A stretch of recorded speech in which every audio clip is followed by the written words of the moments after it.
Good morning, everyone. It is 8 o'clock on the start of your Tuesday morning. Glad you're with us for Second Cup, now sponsored by the Nickel Plate. We are so glad to have them as our partners. And hey, don't forget that as a cuppy, you are entitled to one of these Cuppy Love mugs. Can you see it? It's so cute. It says Cuppy's Love. All you have to do is go to the Nickel Plate, mention that you're a cuppy, and you'll get one of these for free.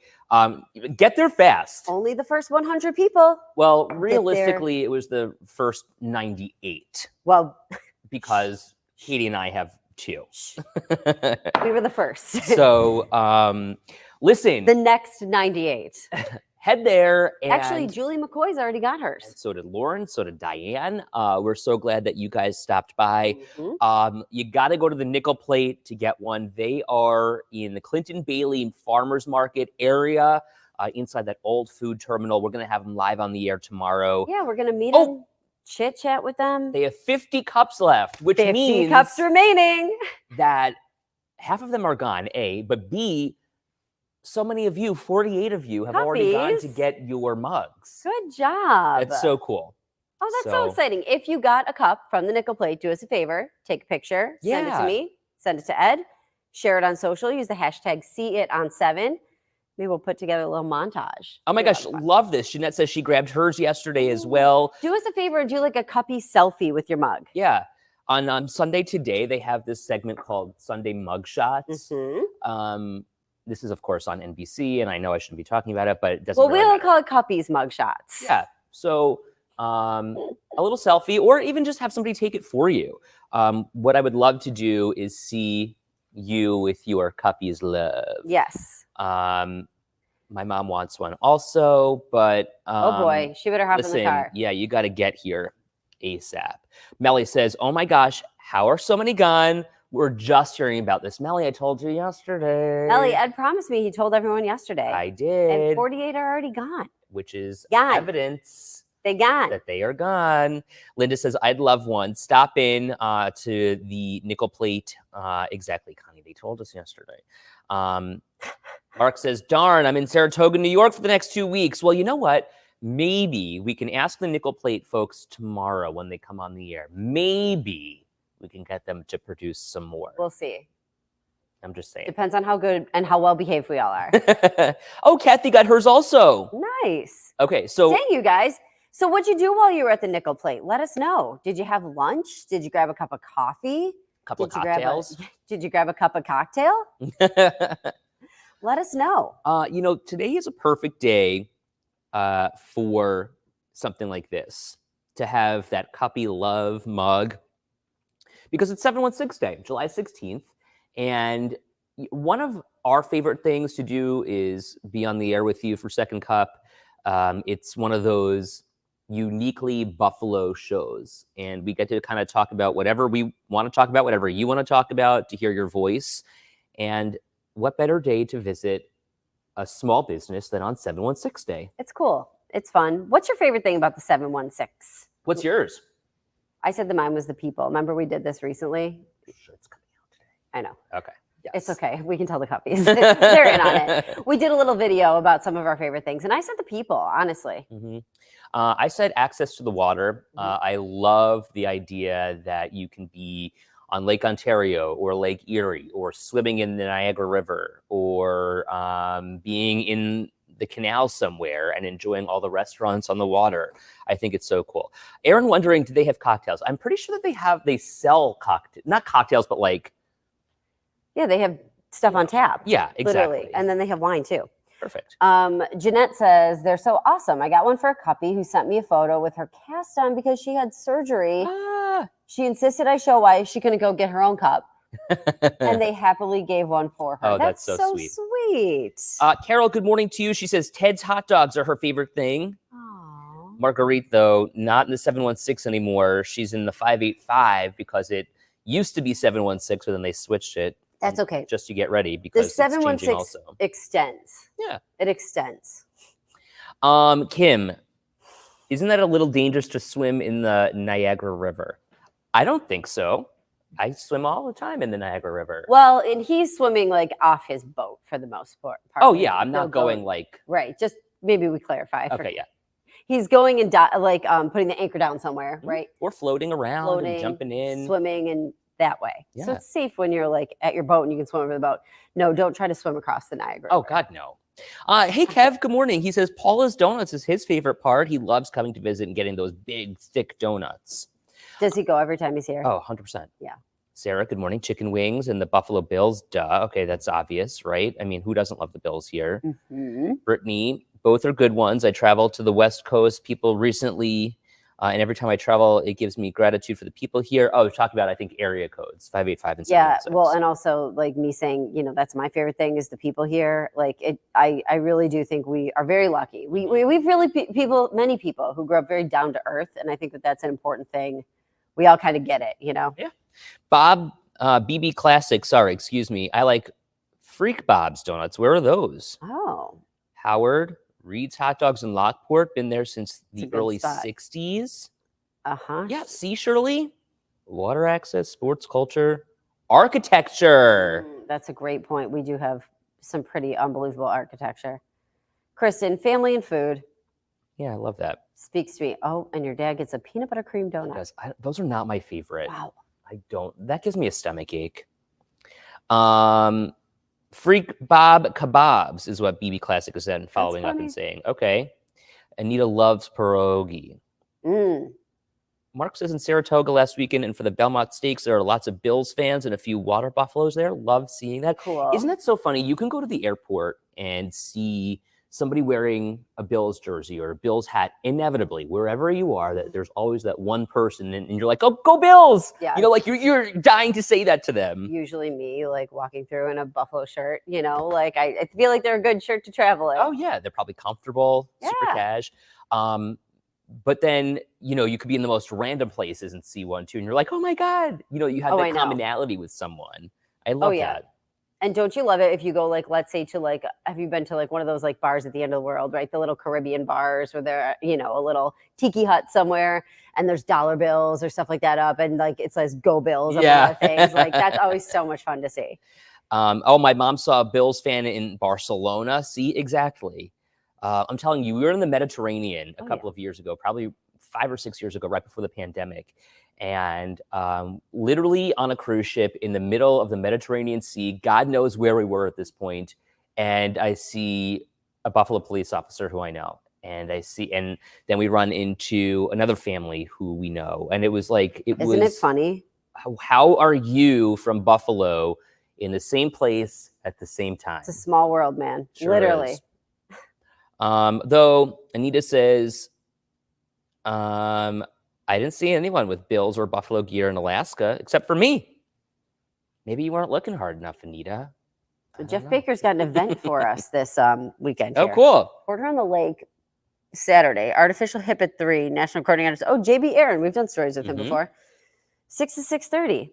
Fireworks display. Fun. Love a good fireworks. Can I ask a question? So many people in Western New York and Buffalo love the Strictly Hip. That is one of their favorite bands all around. Why? What is it about the Strictly Hip that everyone loves? I have seen them more now this summer than I ever have in my entire life. Well, twice. People love the Tragically Hip. I know. I didn't even hear about them. I don't even know who they are. You know some of their songs.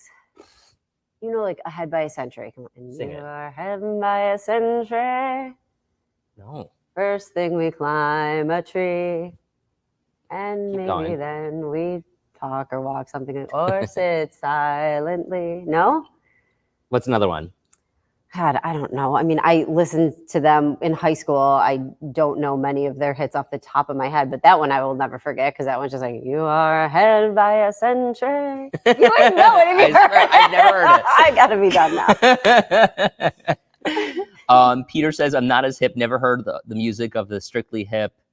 So they, who was a big fan? I think was a big fan is DL because they're Canadian. Oh, really? The Tragically Hip are Oh, Canadian. Yeah. okay. So they are. And then remember their lead singer, he had brain cancer. He passed away. See, I didn't know that. It was relatively recently. Really? You'd recognize this guy too if you saw him. Tall, skinny guy. He would always wear a hat. pull up this picture. Gordy, what's his name? Am I making this up? I don't know. Sarah says, I like the Nerds Gone Wild. Love the Nerds. Gord Downey. Gord. Yeah, he was like, he would wear this hat all the time. The Nerds, we should point out, are playing at Old Home Days tonight in Williamsville. Kristen says, you're right, Katie. Gord Downey, I believe. Okay. You probably just said the wrong thing. John says, never understood the passion people have for them. I don't know. I mean, hey, whatever. I just don't. I just know that a lot of people love them here in Buffalo. Yeah, and I think it's because of their Canadian connection. I'm not sure where they were from in Canada. So Gord Downey was from Toronto. So maybe that's part, like there was a close connection. Your mom says Boys of Summer. Is that one of their songs? No, that's a really popular local band. Oh. Yeah. They play around here all the time. You've probably seen them too. They're at like a ton of festivals. Yeah. People follow them. They go dance there. Okay. I am a transplant. I mean, look, I lived in Western New York now longer than I've lived anywhere else in my adult life. And realistically, for 14 years, until this past summer, I have never seen the Strictly Hip. And now you've seen them so many times. Twice. Did you know the songs they were playing? Or were they No, I playing had no idea. Because they were playing mostly Tragically Hip covers, you think? I couldn't even tell you. All I know is that I'm in the back of the bar, by the bar, having a couple of cocktails. They sound good though? Yeah, they were awesome. That's not to say that I don't like them. I just don't know them. I don't really know much about them. Mark says 2 parades one night, Old Home Days and Canal Fest. Absolutely. Hey, don't forget that if you can't make it to the Canal Fest parade, you can watch it live on our WKBW app tonight or here on our Facebook page. Boy, I'll tell you what, we used to go to Old Home Days when I was like a child. Really? Oh God, yeah. So talk to me about that. Like, what's obviously it's fun. It's exciting. It's like a fun carnival community thing. That's what I thought. That's what it is. It's on Island Park. On Island Park, because Yeah. I'm so used to saying it's on Grand Island. It's on Island Park. It's in Island Park, however you want to say it. But yeah, and it all goes, like all the proceeds go to a good cause. I remember a few years ago they were having like trouble with the riffraff a little bit, and now that's since like calmed down. They like banned backpacks. I had to go do the story. They couldn't do stuff, but like I think that it really was just a lot of fun. They do like a beer tent. They do bands. They have carnival rides for kids. It's cute. Kim says I only go to Canal Fest. Love it. The Ralph Wilson Bridge is going to be making a stop at Canal Fest today. So it's already moving through Lockport. I don't know if we have the new video from Jordan Johnson, but she has already sent some video back, and we'll post it for you on WKBW.com and our social media, showing the bridge making its way through the Lockport locks, which is kind of cool, all things considered, that it's coming down the Erie Canal and moving its way into Buffalo. People are like on it. Like Yeah. I showed the video this morning that Nancy, someone I know, sent. And I mean, she was literally standing in the pouring rain to I get know. this video. People were on it because it's cool. Oh yeah, I mean, here's why it's cool. It's because it was made in Italy. It's made quite the voyage. This bridge is more well-traveled than so many people. Exactly. And it's coming here to be like the anchor of the park. It's going to connect 2 different neighborhoods on either side of the 190 in downtown Buffalo once this world-class park is finally finished. I mean, it's going to be like the quintessential kind of literal cherry on top. Have you driven down the 190 lately? You'll see like the bases for it. Yeah. Like they're ready to go. Oh, okay. I think this is Jordan's video from the Lockport locks. Yes, you can see it actually moving through. I mean, these are probably a century-old locks, right? I mean, like they used to pull things with mules through here. Not these locks in Have you traveled particular. through the Lockport locks? No, but I've seen them. I visited Can them. you take your boat to the Lockport locks, or is it too hard to? Yeah. Well, could, but we wouldn't, but we you could. could. Yes.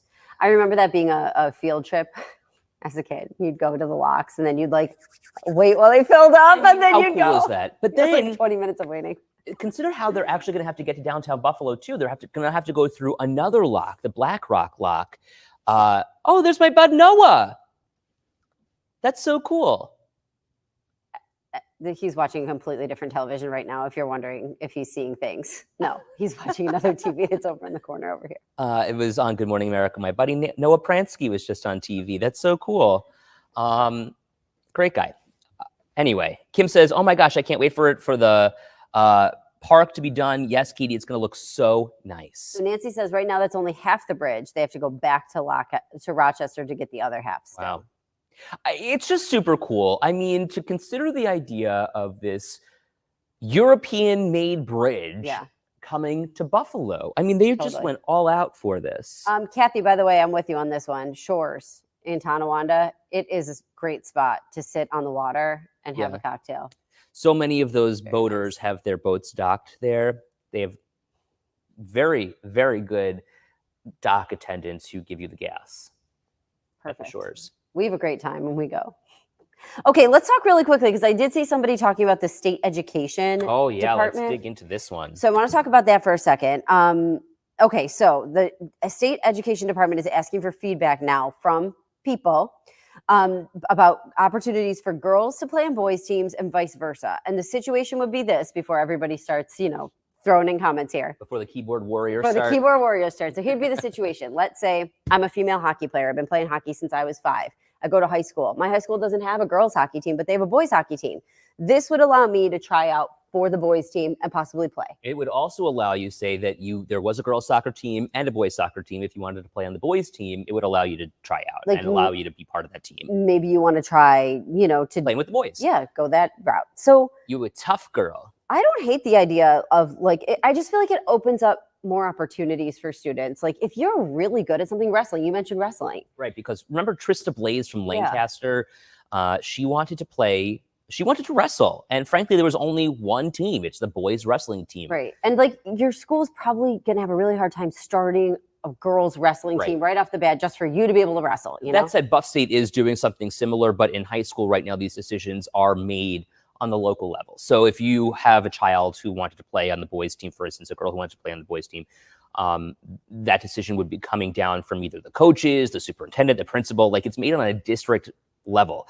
The superintendent in Niagara Falls says that he doesn't really think that there needs to be this kind of regulation to make it a blanket statement. He thinks it should just be done locally. But maybe that's because it works in his district. Right. I wonder if there's other districts that would have a harder time accepting people of the opposite sex, or a boy who wants to cheerlead, let's say, for example, and it's usually just girls cheerleading. Well, can he get on the team? Oh my God, that would have been me, without a doubt. I would have loved to do it. Well, but you know what? That would have given you an opportunity. Sure. And if you really would have loved to do it, and frankly, you would have been strong enough to hoist up some of those people. I would have been an athlete. There's only one way that was going to happen. No, but seriously, you would have been an asset to the team, that would have been great for them. Peter says, I went to school with a girl who played for town hockey team of all boys. Kelsey says, I agree with the other gender being able to play on a team if their gender team is not available. But I don't like the idea that both teams are available and you can pick where you want to go. That's not fair in certain sports. Boys are obviously bigger, stronger. Why would they not go to the girl sports if they knew they were going to dominate? And I think that's kind of what the coach from the Niagara Falls football team was trying to say this morning when he was talking about testosterone levels. Yeah, in a very correct way. You know what I mean? He was just saying in his mind, it made more sense that it went one way versus the other. Sure. But I mean, minus the cheerleading example or something like that, although there's really never a men's cheerleading team. You know what I mean? Yeah. Mm-hmm. Diane says years ago, Brian had girls on his hockey team and she kicked, what? She kicked butt. My mom, hey Jan, I grew up with Nancy Lieberman and there was no WNBA then. She was better than the boys. Mm-hmm. Interesting. Anita, shake those pom-poms. Listen, remember I was cheerleading with the girls? Remember they had me on top of that pyramid? Yes, I remember. That was so fun. You did it, Ed. You should have been lifting them. I You've got these tiny teenage girls hoisting you in do you know what? They came up to me. They're like, do you want to go on top? Do you want us to lift you up? I'm like, do you think you can? They're like, yeah. They were totally confident about it. Good for them. Kathy says they love the concept. In my day, we couldn't do that. We had our own girls' boys team. Would have loved to play soccer with the boys. I thought after I was older in grad school, I did play with the boys, and it was great. Yeah, I played on a co-ed. I mean, it was just a, what do they call it? Intramural team. Yeah. But we had a great time. Danielle says this. This is her message. Simple. And it's just this. Yeah. She's excited about this. Jeanette says, a moment I won't live down. You know what? When I was in high school, Wantagh High School, they had a thing called sports night, and it was only for girls.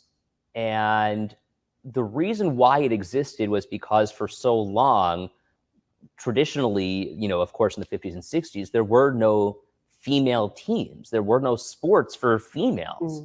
So they created this thing out of really protest to allow women, young women, to play in some sort of one night only event. That's fun. And it has been a tradition ever since.